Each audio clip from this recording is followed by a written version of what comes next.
अस्सलामुअलैकुम, मैं हूं माजिद चौधरी और आप देख रहे हैं मेरा यूट्यूब और फेसबुक चैनल। आपसे इल्तमास है कि हमारे यूट्यूब चैनल को सब्सक्राइब कर दें और बेल आइकन के बटन को भी दबा दें। नाज़रीन, आज की सबसे बड़ी तहलका खेज सबसे अहम ब्रेकिंग न्यूज़ ये है कि साबिक वज़ीर-ए-आज़म मियां नवाज शरीफ साहब को वतन वापसी से पहले तेज़ तरीन अदालती निज़ाम इंसाफ के तमाम तकाजे पूरे करते हुए कल 618 सेकंड की समाअत के बाद और आज 420 सेकंड की समाअत के बाद अदालत ने मियां नवाज शरीफ साहब की हिफाजती जमानत मंजूर कर ली है। बल्कि यूं कहिए कि जमानत मंजूर करवाई गई है, रिलीफ दिया नहीं गया बल्कि रिलीफ दिलवाया गया है। और दिलचस्प बात यह है कि नए प्रोसिक्यूटर भी अदालत में पहुंच गए और कहा कि हमें नवाज शरीफ की हिफाजती जमानत पर कोई इतराज नहीं। याद रहे, आज से 3 साल पहले इस्लामाबाद हाई कोर्ट के जिस बेंच ने नवाज शरीफ को इश्तिहारी करार दिया था उसमें हाई कोर्ट के मौजूदा चीफ जस्टिस आमर फारूक भी शामिल थे। और अब जस्टिस आमर फारूक नवाज शरीफ की दरखास्त जमानत सुनने वाले बेंच के सरबराह हैं।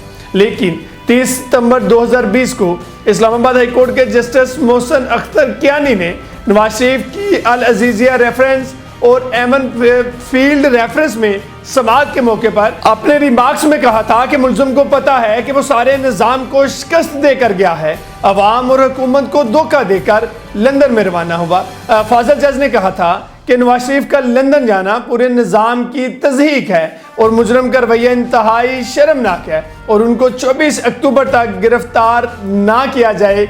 अब ये फैसला किया गया है और इत्तेसाब अदालत से भी उनको रिलीफ दे दिया गया है और इस्लामाबाद की अदालत की तरफ से भी 24 अक्टूबर तक नवाज शरीफ साहब को रिलीफ दे दिया गया है। बहुत अच्छी बात है, लेकिन क्या ये रिलीफ पाकिस्तान की रियासत में रहने वाले आम शहरी के लिए भी है? क्या ये रिलीफ पाकिस्तान के हर शहरी को हासिल होगा?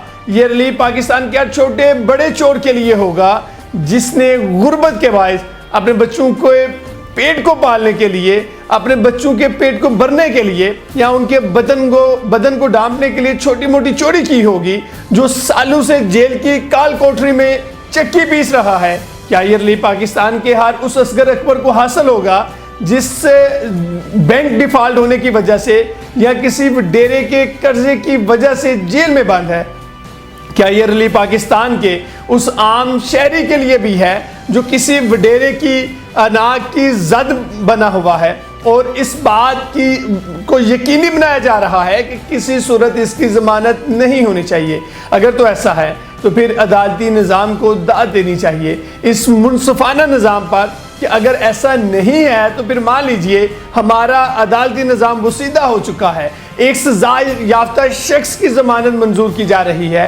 तारीख में पहले कभी ऐसा नहीं हुआ, पहली दफ़ा तारीख में किसी सजा याफ्ता शख्स की जमानत मंजूर की गई जिसे सजा सुनाई जा चुकी है। चले आप कुछ लम्हे के लिए ये समझ लीजिए कि इस अदालत ने नवाज शरीफ के साथ ज्यादती की, इन्हीं अदालतों ने गैर मुनसफाना सजा सुनाई। उस वक्त की इस्टेब्लिशमेंट ने नवाज शरीफ के साथ हुक रवा ना रखा, तो क्या अब कानून के तकाजे पूरे नहीं होने चाहिए? तो क्या इनको इस सारे के बाद इन्हें लीगल प्रोसेस से नहीं गुजरना चाहिए? इस मुल्क के अंदर लोग 30-30, 40-40 साल के बाद अपने केसेस से बरी होते हैं, उनकी उम्रें गुजर जाती हैं जेलों में, उसके बाद अदालतें फैसला सुनाती हैं कि गलती होगी, ये शख्स बेकसूर था। ठीक है, गलतियां होती हैं अदालतों से, लेकिन ये सलूक फिर सबके साथ रखें, ये रियायत सबको दें कि जिस शख्स के साथ ज्यादती होगी या किसी शख्स को सजा होगी हो और वो सजा भुगत रहा हो और अदालत उसको हिफाजती जमानत का रिलीफ देगी। लेकिन बदकिस्मती से पाकिस्तान में ऐसा नहीं है। यहाँ पर दोहरा मेयार है इंसाफ का, लेकिन यहाँ पर यह बात तस्लीम कर लेनी चाहिए कि अदलिया की खराबी में हर सियासी जमात ने, हर सियासी रहनुमा बराबर का हिस्सेदार है। हर एक ने अपने अपने वक्त में, अपने अपने दौर में एस्टेब्लिशमेंट से मिलकर अदलिया से अपनी मर्जी के फैसले करवाए हैं, अदलिया से फायदे उठाए, अपने सियासी हरीफ को सजा दिलवाने, उन पर मुकदमा बनवाने के लिए इस्तेमाल किया। लेकिन सियासी मैदान में भी दोहरा म्यार इस्तेमाल किया जा रहा है। पाकिस्तान मुस्लिम लीग नून को मीनारे पाकिस्तान में जलसा करने की इजाज़त है, लेकिन पाकिस्तान तहरीक इंसाफ को लिबर्टी चौक में भी जलसा करने की इजाजत नहीं।